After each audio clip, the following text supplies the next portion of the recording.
Krishna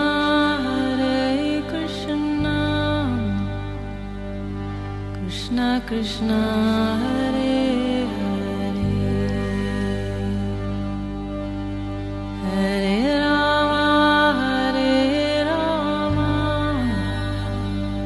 Rama Rama Hare Hare।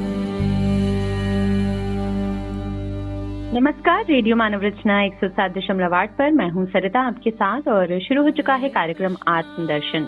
श्रोताओं, जैसा कि आप सब जानते हैं, इस कार्यक्रम में हम बात करते हैं बहुत सारे आध्यात्मिक प्रसंगों के बारे में, कथाओं के बारे में, जिनसे हमें इस जीवन में कुछ अच्छा करने की प्रेरणा मिलती है, बहुत सारा ज्ञान हमें प्राप्त होता है। और हमेशा की तरह इस ज्ञान को हमारे साथ बांटने के लिए स्टूडियो में मौजूद हैं रागलेखा दासी जी, चरणाशीष युगाचार्य श्रीमद भक्ति वेदांत नारायण गोस्वामी जी की शिष्या। रागलेखा दासी जी, आपका स्वागत है हमारे स्टूडियो में।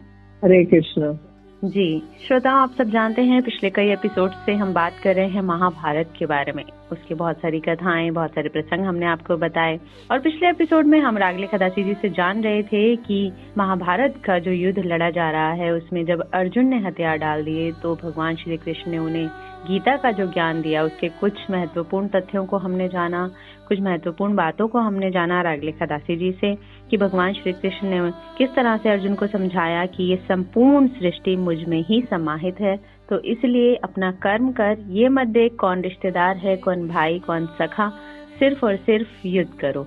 ये हमने जाना पिछले एपिसोड में और आज आगे बढ़ते हैं और आगे की कथा जानते हैं। जी जी, कुछ भक्ति योग के बारे में जानते हैं। तो अर्जुन बोले कि जो अनन्य प्रेमी भक्तजन इस प्रकार से निरंतर आपके भजन ध्यान में लगे रहकर आप सगुण रूप परमेश्वर को और दूसरा जो केवल अविनाशी सच्चिदानंद घन निराकार ब्रह्म को ही अति श्रेष्ठ भाव से भजते हैं, उन दोनों प्रकार के उपासकों में अति उत्तम योग्यता कौन है? जी। परमेश्वर को जो भजते हैं, भगवान ने कहा, और योगी में अति उत्तम योगी मान्य है। परंतु जो पुरुष इंद्रियों के समूह को भली प्रकार में वश में करके मन बुद्धि से परे सर्वव्यापी भगवान का भजन करता है, तो वो मुझको ही प्राप्त होते हैं। सच्चिदानंद घन निराकार ब्रह्म में आसक्त चित्त वाले पुरुष के साधन में क्लेश विशेष है, तो ब्रह्म से भी श्रेष्ठ वो ही हैं जो भगवान को भजन करते हैं। जो मेरे परायण रहने वाले भक्तजन संपूर्ण कर्मों को मुझे अर्पण करके मुझ सगुण परमेश्वर को ही अपना अनन्य भक्ति योग से निरंतर चिंतन करते हुए भजते हैं। हे अर्जुन, उन मुझ में चित्त लगाने वाले प्रेमी भक्तों को मैं शीघ्र ही मृत्यु रूपी संसार समुद्र से उद्धार करने वाला होता हूँ। मुझमें मन को लगा, मुझी में बुद्धि को लगा, इसके उपरांत तू मुझी में निवास करेगा, इसमें कुछ भी संशय नहीं है। यदि मन को तू मुझ में अचल स्थापन करने के लिए समर्थ नहीं है, तो अर्जुन अभ्यास रूप योग के द्वारा मुझको प्राप्त होने के लिए इच्छा कर। यदि तू उपयुक्त अभ्यास से भी असमर्थ है, तो केवल मेरे लिए कर्म करने के लिए परायण हो जा। इस प्रकार मेरे निमित्त कर्मों को करता हुआ मेरे प्राप्ति रूप सिद्धि को ही प्राप्त होगा। जी। मन बुद्धि आदि पर विजय प्राप्त करने वाला होकर सब कर्मों के फल को त्याग कर। जो स्वयं भी किसी जीव से उद्वेग को नहीं प्राप्त होता और जो हर्ष, अमर्ष, भय, उद्वेग आदि से रहित है, वह भक्त मुझको प्रिय है। जो पुरुष आकांक्षा से रहित, भीतर बाहर से शुद्ध, चतुर, पक्षपात से रहित, दुखों से छूटा हुआ है, वह सब आरंभों का त्यागी मेरा भक्त मुझको प्रिय है। भगवान बता रहे हैं कौन से प्रकार के भक्त मुझको प्रिय है। जो न कभी हर्षित होता है, न कभी द्वेष करता है, न शोक करता है, न कामना करता है, अशुभ अशुभ संपूर्ण कर्मों का त्यागी है, वह भक्ति युक्त पुरुष मुझको प्रिय है। जो शत्रु मित्र में, मान अपमान में सम है, सर्दी गर्मी सुख आदि द्वंद्वों में सम है, आसक्ति से रहित है, जो निंदा स्तुति को समान समझने वाला, मननशील और जिस किसी प्रकार से भी शरीर का निर्वाह होने में सदा ही संतुष्ट है और रहने के स्थान में ममता और आसक्ति से रहित है, वह स्थिर बुद्धि भक्तिमान पुरुष मुझको प्रिय है। परंतु जो श्रद्धायुक्त पुरुष मेरे परायण होकर इस ऊपर कहे हुए धर्ममय अमृत को निष्काम प्रेम भाव से सेवन करते हैं, वे भक्त मुझको अतिशय प्रिय हैं। अब 3 प्रकार के गुणों का विभाग बता रहे हैं। तो अर्जुन, सत्गुण, रजोगुण और तमोगुण, ये प्रकृति से उत्पन्न तीनों गुण अविनाशी जीवात्मा को शरीर में बांधते हैं। सत्गुण तो निर्मल होने के कारण प्रकाश करने वाला और विकार रहित है। सत्गुण सुख में लगता है, रजोगुण कर्म में और दुखों में, तमोगुण तो ज्ञान को ढककर प्रमाद में ही लगाता है। जब जीवात्मा सत्गुण की वृद्धि में मृत्यु को प्राप्त होता है, तब उसे उत्तम कर्म करने वालों के निर्मल दिव्य स्वर्ग आदि लोकों को प्राप्त होता है। रजोगुण के बढ़ने पर मृत्यु को प्राप्त होकर मनुष्य कर्मों को आसक्ति वाले मनुष्य में उत्पन्न होता है। तमोगुण के बढ़ने पर मरा हुआ पुरुष, कीट, पशु, मूढ़ योनियों को में उत्पन्न होता है। सतगुण में स्थित पुरुष स्वर्ग आदि उच्च लोकों को जाता है। रजोगुण में स्थित राजस पुरुष मध्य में मनुष्य लोक में रहता है। तमोगुण के कार्य रूप निद्रा, प्रमाद, आलस्य आदि में स्थित तामस पुरुष अधोगति को, कीट, पशु आदि नीच योनियों को और नरक आदि को प्राप्त होता है। श्री भगवान बोले, हे अर्जुन, जो पुरुष सतगुण के कार्य रूप प्रकाश को, रजोगुण के कार्य रूप प्रवृत्ति को और तमोगुण के कार्य रूप मोह को, तो सतगुण का जो प्रभाव है वो है प्रकाश देना, रजोगुण का प्रभाव है प्रवृत्ति में लगाना मतलब एक्शन, और तमोगुण का जो प्रभाव है वो है मोह कर देना। ना तो प्रवृत्त होने पर बुरा समझता है, ना निवृत्त होने पर बुरा समझता है। जो साक्षी के सदृश स्थित हुआ गुणों के द्वारा विचलित नहीं किया जा सकता और गुणेंद्रिय गुणों में बरतते हैं, ऐसा समझता हुआ जो सच्चिदानंद घन परमात्मा में एकाकी भाव से स्थित रहता है एवं उस स्थिति में कभी विचलित नहीं होता, और जो निरंतर आत्मभाव में स्थित दुख सुख को समान समझने वाले, मिट्टी पत्थर स्वर्ण में समान भाव वाले और ज्ञानी प्रिय अप्रिय एक सा मानने वाला और निंदा स्थिति में समान भाव वाला है, जो मान और अपमान में सम है और मित्र और बैरी के पक्ष में भी सम है, और जो पुरुष अव्यभिचारी भक्ति योग के द्वारा मुझको निरंतर बसता है, वह इन तीन गुणों को भली भांति लांघ कर सच्चिदानंद घन ब्रह्म को प्राप्त होने के लिए योग्य बन जाता है। पुरुषोत्तम योग की चर्चा कर रहे हैं जी। तो बता रहे हैं कि इस अहंता, ममता और वासना रूपी अति दृढ़ मूल वालों संसार रूपी पीपल के वृक्ष को जड़ वैराग्य रूपी शस्त्र द्वारा काटकर उसके पश्चात इस परम पद रूप परमेश्वर को भली भांति खोजना चाहिए, जिसमें गए हुए पुरुष फिर लौट कर संसार में नहीं आते। जिस परमेश्वर से इस पुरातन संसार वृक्ष की प्रवृत्ति विस्तार को प्राप्त हुई है, इसी आदि पुरुष नारायण की मैं शरण हूँ। इन्होंने आसक्ति रूप दोष को जीत लिया है, जिसकी परमात्मा में के स्वरूप में नित्य स्थिति है और जिनकी कामनाएं पूर्ण रूप से नष्ट हो गई हैं। वे सुख दुख नामक द्वंद्व से विमुक्त ज्ञानी जन उस अविनाशी परम पद को प्राप्त होते हैं। उस स्वयं प्रकाश परम पद को ना सूर्य प्रकाशित कर सकता है, न चंद्रमा ही, न अग्नि ही, वही मेरा परम धाम है। इस देह में ये जीवात्मा मेरा ही सनातन अंश है और वही त्रिगुणमयी माया में स्थित मन और पांचों इंद्रियों को आकर्षण करता है। वायु गंध के स्थान से गंध को जैसे ग्रहण करके ले जाता है, वैसे ही देह आदि का स्वामी जीवात्मा भी जिस शरीर को त्याग करता है, इससे उन मन सहित इंद्रियों को ग्रहण करके फिर जिस शरीर को प्राप्त होता है उसमें जाता है। शरीर को छोड़कर जाते हुए अथवा शरीर में स्थित रहते हुए विषयों को भोगते हुए और तीनों गुणों से युक्त हुए अज्ञानी जन इसको नहीं जानते। केवल ज्ञान रूपी नेत्रों वाले ज्ञानी जन ही तत्व से जानते हैं। यत्न करने वाले योगी जन भी अपने हृदय में स्थित इस आत्मा के तत्व को जानते हैं, किंतु जिन्होंने अपने अंतःकरण को शुद्ध नहीं किया है, वैसे ज्ञानी जन तो यत्न करते रहने पर भी इस आत्मा को नहीं जानते। सूर्य में स्थित जो तेज संपूर्ण जगत को प्रकाशित करता है और जो तेज चंद्रमा में है और जो अग्नि में है, इसको तू मेरा ही तेज जान। तो भगवान कह रहे हैं जितनी तेजोमय वस्तु है, सूर्य दिन में ताप देता है, प्रकाश देता है, चंद्रमा रात में प्रकाश देता है और शीतलता प्रदान करता है, अग्नि जो है वो भी ताप और प्रकाश देती है। तो ये सब मेरे ही तेज जानो है अर्जुन। मैं पृथ्वी में प्रवेश करके अपनी शक्ति से सब भूतों को धारण करता हूँ और रस स्वरूप अमृतमय चंद्रमा होकर संपूर्ण औषधियों को वनस्पतियों को पुष्ट करता हूँ मैं ही जठार अग्नि होकर 4 प्रकार के अन्न को पचाता हूँ और मैं ही सब प्राणियों के हृदय में अंतर्यामी रूप से स्थित हूँ और सब वेदों द्वारा मैं ही जानने योग्य हूँ। वेदांत का कर्ता, वेदों को जानने वाला भी मैं ही हूँ। इनमें संपूर्ण भूत प्राणियों के शरीर तो नाशवान है, जीवात्मा अविनाशी कहा जाता है, क्योंकि मैं नाशवान जड़ वर्ग क्षेत्र से तो सर्वथा अतीत हूँ और माया में स्थित अविनाशी जीवात्मा से भी उत्तम हूँ। इसलिए लोक में वेद में पुरुषोत्तम नाम से प्रसिद्ध हूँ। भारत इस प्रकार तत्व से भी ज्ञानी पुरुष मुझको पुरुषोत्तम जानते हैं। वे सर्वज्ञ पुरुष सब प्रकार से निरंतर मुझ वासुदेव परमेश्वर को ही भजता है। सात्विक पुरुष देवों की पूजा करते हैं, राजस पुरुष यक्षों की, राक्षसों को तथा अन्य जो तामस मनुष्य हैं वे प्रेत और भूत गणों को पूजते हैं। भोजन भी सबको अपनी अपनी प्रकृति के अनुसार 3 प्रकार का प्रिय होता है। आयु, बुद्धि, बल, आरोग्य, सुख, प्रीति को बढ़ाने वाला, रस युक्त चिकने और स्थिर रहने वाला, स्वभाव में ही मन को प्रिय ऐसा आहार सात्विक पुरुष को प्रिय होता है। कड़वे, खट्टे, लवण युक्त, दुख और चिंता रोगों को उत्पन्न करने वाला आहार राजस पुरुष को प्रिय होता है। जो भोजन अध पका, रस रहित, दुर्गंध युक्त, बासी, उच्छिष्ट है, वह अपवित्र भी है, वह भोजन तामस पुरुष को प्रिय होता है।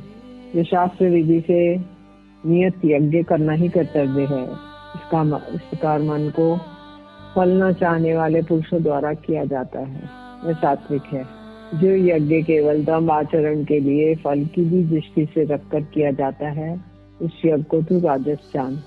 शास्त्र विधि से हीन, अनुदान से रहित हवन करेंगे लेकिन बिना मंत्रों के, बिना दक्षिणा के, बिना श्राद्ध किए जाने वाला यज्ञ को तामस यज्ञ कहते हैं। मन की प्रसन्नता, शांत भाव, भगवत चिंतन करने का स्वभाव, मन का निग्रह और अंतःकरण की पवित्रता, इस प्रकार ये मन संबंधी तप कहा गया है। फल को ना चाहने वाले योगी पुरुषों द्वारा परम श्रद्धे से किए गए इन 3 प्रकार के तप को सात्विक कहते हैं। जो तप सत्कार, मान, पूजा के लिए और केवल पाखंड से ही किया जाता है, वह अनिश्चित एवं क्षणिक फल देने वाला है, इसे राजस कहा गया है।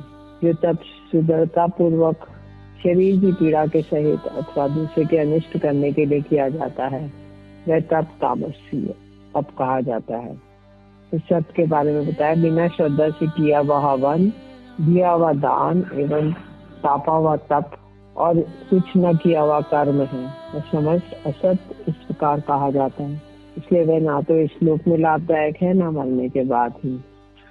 अर्जुन, जो शास्त्र विहित कर्म करना कर्तव्य है, इसी भाव से आसक्ति और फल का त्याग करके किया जाता है, यही सात्विक त्याग माना गया है।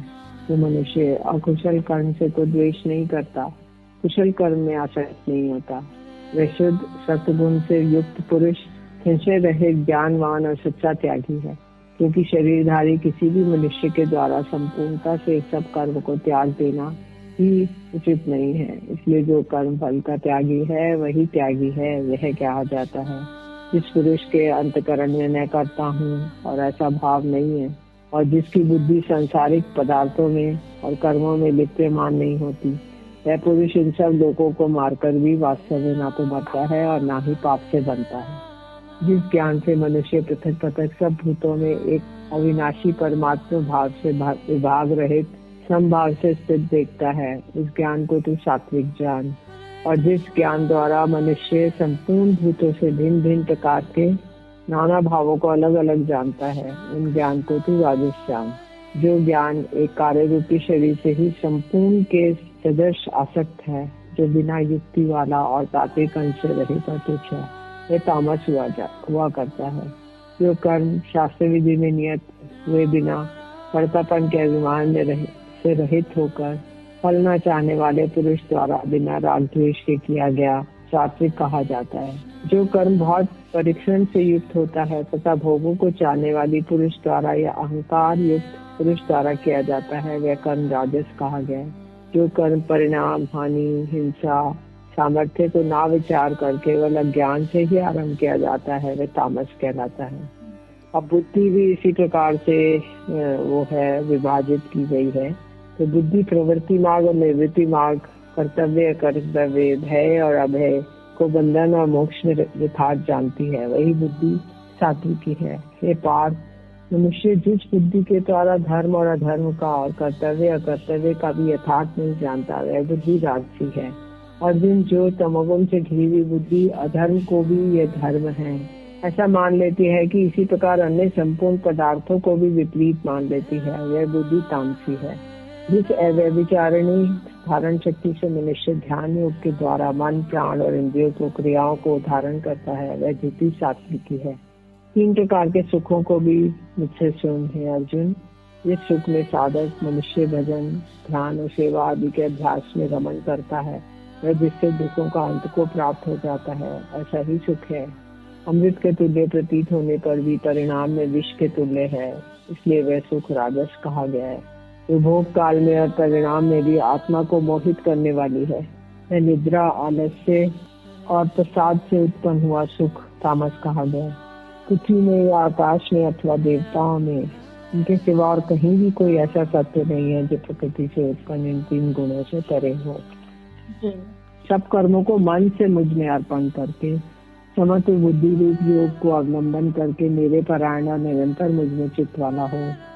तू अहंकार का आश्रय लेकर ये मान रहा है कि मैं युद्ध नहीं करूंगा, तेरा ये निश्चय मिथ्या है, क्योंकि तेरा स्वभाव तुझे जबरदस्ती युद्ध में लगा देगा। एक उनके पुत्र, जिस कर्म को तू मोह के कारण करना नहीं चाहता, उसकी भी तुम पूर्वकृत स्वाभाविक कर्म से बंधा हुआ परवश होकर करेगा। यह अर्जुन, शरीर रूपी यंत्र में आरूढ़ हुए संपूर्ण प्राणियों को अंतर्यामी परमेश्वर अपनी माया के साथ उनके कर्मों के अनुसार भ्रमण कराता हुआ प्राणियों के हृदय में स्थिर है।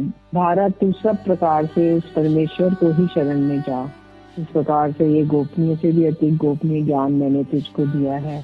आज तू इस रहस्य युक्त ज्ञान को पूर्णतः भली भांति विचार कर, जैसा चाहता है वैसे ही कर। मेरे परम रहस्य युक्त वचन तो तू फिर भी सुन। मैं तुझसे कहूँगा अर्जुन कि तू मुझ में मन वाला हो, मेरा ही भक्त बन, मेरा ही पूजन कर, मुझको ही प्रणाम कर। ऐसा करने से तू मुझको ही प्राप्त होगा। ये मैं तुझसे सत्य प्रतिज्ञा करता हूँ, क्योंकि तू मेरा अत्यंत प्रिय है। संपूर्ण कर्तव्य कर्मों को मुझ में त्याग कर तू केवल एक रूप सर्वशक्तिमान सर्वधार परमेश्वर की ही शरण में जा। मैं तुझे संपूर्ण पापों से मुक्त कर दूंगा, तू शोक मत कर। तुझे ये गीता रूप रहस्य में उपदेश किसी भी काल में ना तो तप रहित मनुष्य से कहना चाहिए, ना भक्ति रहित से, और ना बिना सुनने की इच्छा वाले से ही कहना चाहिए। और जो मुझ में दोष रुचि रखता हो उसे तो कभी नहीं कहना चाहिए। जो पुरुष मुझ में परम प्रेम करके इस परम रहस्य युक्त गीता शास्त्र को भक्तों से कहेगा, वह मुझको ही प्राप्त होगा। मेरा उससे बढ़कर प्रिय और करने वाला मनुष्य कोई भी नहीं है। मेरा पृथ्वी भर में इससे बढ़कर प्रिय दूसरा कोई विषय भविष्य में होगा भी नहीं। जो पुरुष श्रद्धा युक्त और दोष रहित होकर इस गीता शास्त्र का श्रवण भी करेगा, वह भी पापों से मुक्त होकर उत्तम कर्म करने वाले श्रेष्ठ लोगों को प्राप्त होगा। अर्जुन बोले, आपकी कृपा से मेरा मोह तो नष्ट हो गया, मैंने स्मृति प्राप्त कर ली है। अब मैं संशय रहित होकर स्थित हूँ, अतः आपकी आज्ञा का पालन करूंगा। संजय कह रहे हैं धृतराष्ट्र जी को, इस प्रकार मैंने वासुदेव के और महात्मा अर्जुन के इस अद्भुत रहस्य युक्त रोमांचकारी संवाद को सुना। व्यास जी की कृपा से दिव्य दृष्टि पाकर मैंने इस परम गोपनीय योग को अर्जुन के प्रति कहते हुए सुना। भगवान श्री कृष्ण और अर्जुन के इस रहस्य युक्त कल्याणकारक अद्भुत संवाद को पुनः पुनः स्मरण करके मैं बार बार हर्षित हो रहा हूँ। हे राजन, क्योंकि धृतराष्ट्र को सुना रहे हैं, वो श्रीहरि के अत्यंत विलक्षण रूप को पुनः पुनः स्मरण करके मेरे चित्त में महान आश्चर्य होता है और मैं बारंबार हर्षित हो रहा हूँ। राजन, जहाँ योगेश्वर श्री कृष्ण भगवान है, वहीं गांडीवधारी अर्जुन है और वहीं पर विजय विभूति और अचल नीति है, ऐसा मेरा मत है। जी, तो श्रोताओं, बहुत ही महत्वपूर्ण, बहुत ही प्यारा ये जो ज्ञान है जिसमें जीवन का सारा सार है, ये भगवान श्री कृष्ण ने अर्जुन को यहाँ पर दे दिया है। तप, यज्ञ, हवन, दान, त्याग, कर्म, बुद्धि, सुख, सबके बारे में भगवान श्री कृष्ण ने बहुत ही अच्छे से अर्जुन को समझाया और अर्जुन यहाँ पर समझ भी गए हैं कि सब कुछ भगवान श्री कृष्ण के चरणों में समर्पित करके उन्होंने सिर्फ अपना कर्म करना है। और ये सारा ज्ञान जो है इस युद्ध भूमि में श्री कृष्ण ने अर्जुन को दिया और यहाँ पर जो संजय हैं उन्होंने धृतराष्ट्र को सुनाया अपनी दिव्य दृष्टि से देखकर जो उनको भगवान श्री कृष्ण ने प्रदान की। और श्रोताओं, आगे महाभारत के युद्ध की और भी बहुत सारी कथाएं हैं, प्रसंग हैं जो हम आपको बताते रहेंगे, लेकिन आज के लिए बस इतना ही। रागले खदासी जी, आपका बहुत बहुत शुक्रिया हमारे स्टूडियो में आने के लिए।